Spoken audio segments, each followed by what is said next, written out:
Olha, eu não estava, não fazia parte dos meus projetos de fazer o espetáculo, só que o espetáculo originalmente era com o Rui Mendes e o Gonçalo Almeida. Entretanto, o Rui, eu acho que ele estava cansado e chegou à conclusão que não conseguia fazer o espetáculo. Pronto. E depois o João acabou por me ligar, eu vim cá falar, ele deu-me o texto, eu também estava um bocado cansado, mas como o espetáculo era um espetáculo relativamente curto, não é? E depois gostei imenso do texto. E também da perspectiva de voltar a trabalhar com o João, que já não trabalhava desde A Verdade e a Mentira, desde 2018, 19. E então eu resolvi aceitar. E de facto fiz bem, porque acabou por se revelar muito agradável de fazer e até com alguns desafios, não é? E estou muito contente por ter aceitado. Não estou contente pelo Rui ter desistido, mas quer dizer, se não fosse eu, era outra pessoa, não é?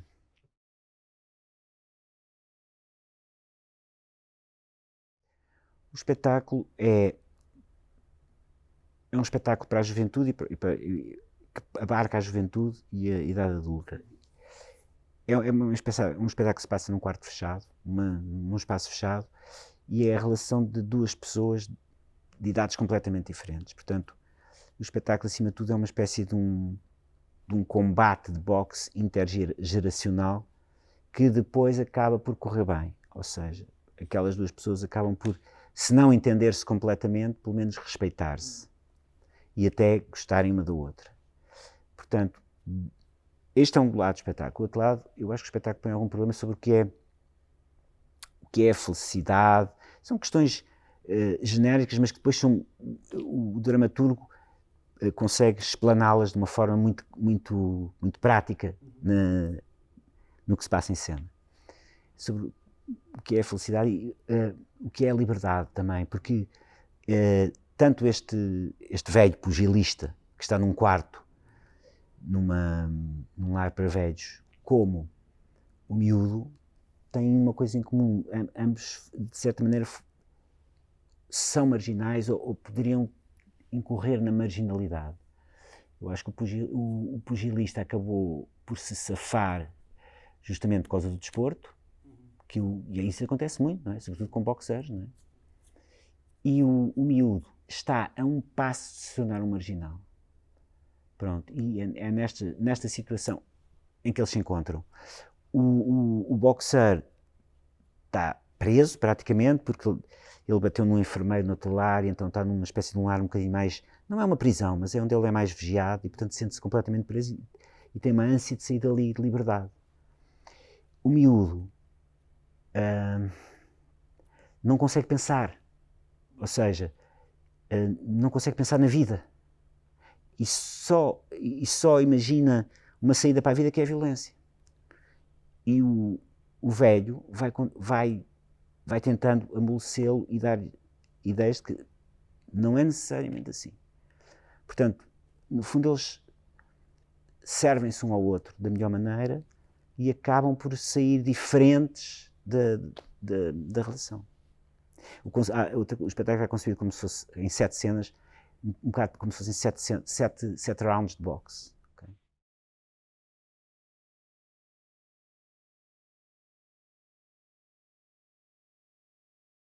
Sim, eu acho que foi um bocado mal interpretado isso, que não é interpretado, é que eu, na minha condição de velho, pessoa mais velha, desculpa, estou batendo no microfone, pessoa mais velha, interpreto um velho.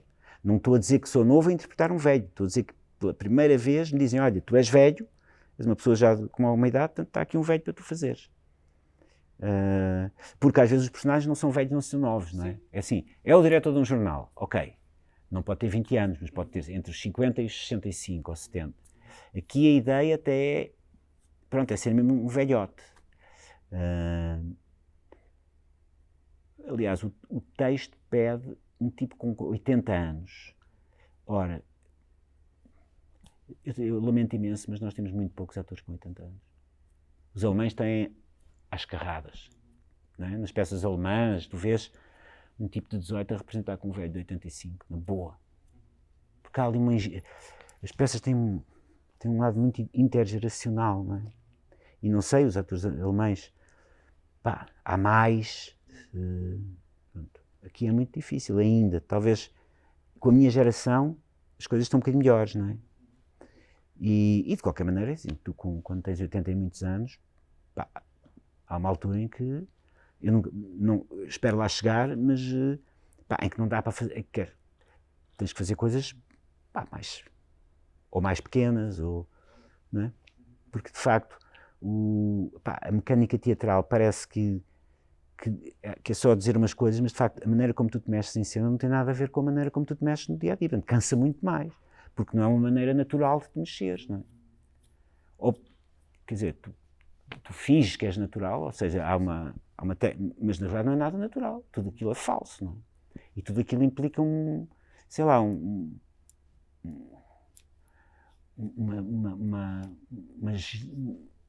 energia, pá, que às vezes é muito cansativa, não é?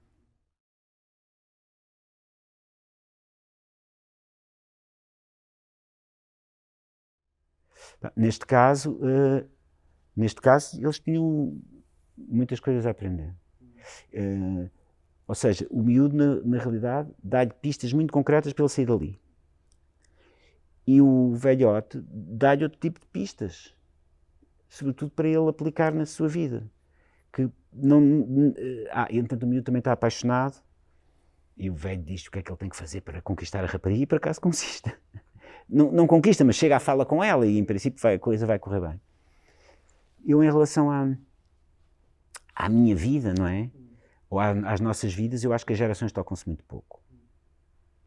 Há momentos em que se tocam, mas na realidade, por exemplo, eu não sei exatamente, não sei porque não estou lá.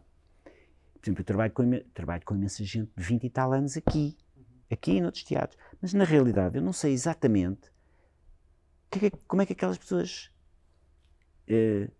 se movem, mesmo atores, não é? A que sítios vão? Às vezes falamos sobre o que é importante ou não, mas o falar só também não chega, não é? Tu tens que viver, portanto, eu estou fora. Agora, isso não implica que não haja uma tentativa de compreensão, principalmente a pessoa da parte dos mais velhos, não é? Porque as pessoas tendem, quando vão ficando mais velhas, naturalmente tendem a reduzir o seu campo de ação, não é? E há umas que reduzem tanto o campo de ação que tudo o que esteja fora desse campo de ação ou é incompreensível ou não presta. E eu acho que isso é que é preciso. Quer dizer, quem quiser evita, quem não quiser, mas é difícil sair desse campo das ideias feitas, do no meu tempo é que era bom, para ver o que é que se está a passar à volta. E eu acho que um ator tem a obrigação de fazer isso, quer dizer, é evidente que tu não podes ser igual não podes compreender totalmente, nem podes estar de acordo com tudo o que um miúdo de 25, 30 anos diz. Mas podes tentar comunicar e ver o que é que se passa. E um ator tem a obrigação de, pelo menos, ter alguma curiosidade sobre essas coisas. Não consigo ir mais do que isso. Depois podem acontecer coisas bonitas entre duas ou três ou quatro pessoas, não é? Às vezes a gente nunca sabe até que ponto é que a realidade às vezes não nos surpreende de uma forma positiva, não é? Nós estamos habituados a que a realidade seja basicamente seja uma infelicidade completa, não é? Como dizia o Flaubert, ele dizia que as pessoas deviam dizer às pessoas que a vida é infeliz, para elas não terem tantas expectativas. Mas às vezes acontecem coisas muito interessantes e muito bonitas e muito... Por isso é que também é interessante viver, não é? Se isto fosse só um mar de desgraças, não valia a pena gastar.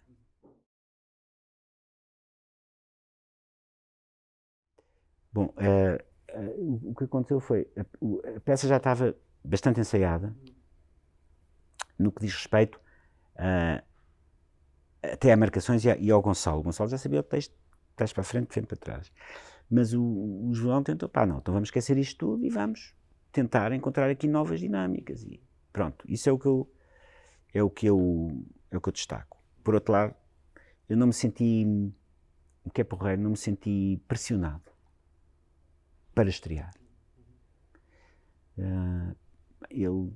Pá, se não te sentires, por exemplo, nós marcámos uma data de estreia, disse logo que sim, porque não marcámos logo ao princípio. Passado um mês e pico, um mês marcámos uma data de estreia. E eu percebi que era possível essa data. E disse, pá, eu acho que é possível. Porque senão também, eu por mim adiava aquilo indefinidamente, não é? Entretanto, até apanhei Covid, que nunca tinha apanhado. Tive uma semana em casa. E mesmo assim, não adiámos as estreias, nem os espetáculos com público, e correu tudo muito bem. Mas como eu não me senti pressionado, tu és sempre ligeiramente pressionado, nem que seja por uma data, não é? Pá, tem que ser. Ali uma altura em que tu tens que dizer, não, agora tem que ser. Mas não foi uma coisa que eu sentisse que me incomodasse.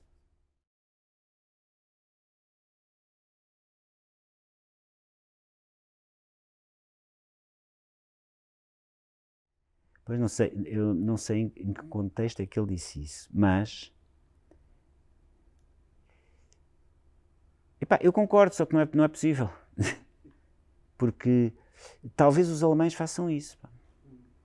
Porque para os alemães ir ao teatro é como beber água, é como respirar, não é? Grande parte dos alemães, a maior parte não vai sempre ao teatro, mas ou já foi, e há um público brutal para o teatro, não é? E para os desportos também. Nós, eu acho que pela nossa... Eu acho bem, essa frase é bonita. E acho que devia ser assim. Até porque talvez no tempo dele, as coisas eram grandiosas, não é? Pá, o teatro era uma coisa, não tanto como no século XVIII e XIX, que aquilo, ao princípio, mas ainda era uma coisa muito grandiosa. 30 atores, 40 atores, era normal, num palco. Portanto, também havia um lado grandioso, espacial. Agora o teatro é uma coisa menos... Mesmo nos anos 70, no fim dos anos 70, aquelas grandes peças da Schaubühne, pá, aquilo era tudo gigante, ou seja, os cenários eram umas coisas com muitos atores, com o público todo em si, pá, portanto foi assim uma festa muito grande. Eu acho que o teatro agora, não vejo, não sei exatamente o que é que se passa em todos os países, mas são coisas um bocado mais pequenas, mais conceptuais, mais... mesmo os grandes espetáculos, por exemplo, mesmo o Bob Wilson, não é? Tudo aquilo é muito... não sei. Mas a ideia é boa. A ideia é boa. Porque eu acho que ele fez isso também no sentido de qual deve ser a atitude do espectador perante a coisa teatral. E entre os próprios espectadores e o texto, não é? Portanto, a ideia de um confronto ideológico e político, como há um confronto básico no desporto, não é? Entre duas equipas, entre dois tenistas, portanto, nesse sentido, eu acho que marca muito uma época essa ideia, não é? A ideia do teatro como algo que vai modificar completamente a vida das pessoas. A atenção das pessoas como coletivo e não individualmente, não é? Há uma ideia que rapidamente a realidade se encarrega de dizer que não é verdade. E isto não tira qualquer importância ao teatro. Agora, essa ideia de que o teatro ia mudar absolutamente o mundo para melhor, que o Brecht tinha, essa ideia já não existe. Nós vivemos, não é num niilismo, mas vivemos numa época em que qualquer utopia é horrorosa. Depois da utopia nazi e depois da utopia stalinista, quem é que é mais utopias? Ninguém. Portanto, nós vivemos olha, seja o que Deus quiser e o menos mal. Portanto, a ideia, nunca mais houve utopia. Nunca mais houve qualquer movimento utópico, político. Depois dessas duas realidades, é muito difícil criar uma utopia, e uma utopia teatral também é muito difícil de criar. Não é?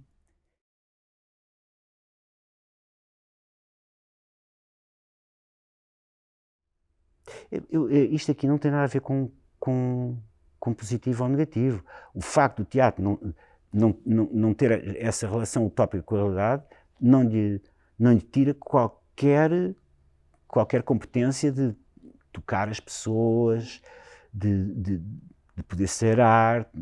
É outra coisa, não é? Como a própria política também é outra coisa, não é? Depois disso. Não é? Mesmo, tu vês mesmo os grandes populistas de extrema-direita, não são, evitam a utopia. Vão buscar coisas pequeninas. Eles andam todos a roubar, os imigrantes, os ciganos andam a tirar, são maus. Não vão à utopia fascista. Não é? Não há utopia. E percebe-se bem porquê. Eu não tenho uma visão totalmente otimista, tenho uma visão mais realista do que é a humanidade. Não é? Acho que talvez daqui a, não sei, 300, 400 anos a gente possa dizer, epá, eles andavam, combatiam uns com os outros, faziam guerra, não sei o quê. Pode ser que as guerras daqui a mas haverá sempre qualquer tipo de violência. Nem que seja violência afetiva, nem que seja violência... Eu acho que a violência é inerente à nossa condição de seres humanos. Agora, o que é que era interessante? É nós tentarmos que essa violência seja o menos possível, que nos lese o menos possível. Não é? Como sociedade, temos a obrigação de refrear essa violência social, essa violência pessoal, e eu acho que o teatro pode ajudar nesse sentido.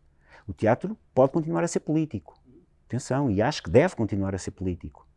Quando eu falava que não defendo utopias, é porque não há utopias, mas deve ser essencialmente político também. Há tanta coisa para fazer. Miguel, muito obrigado. Obrigado.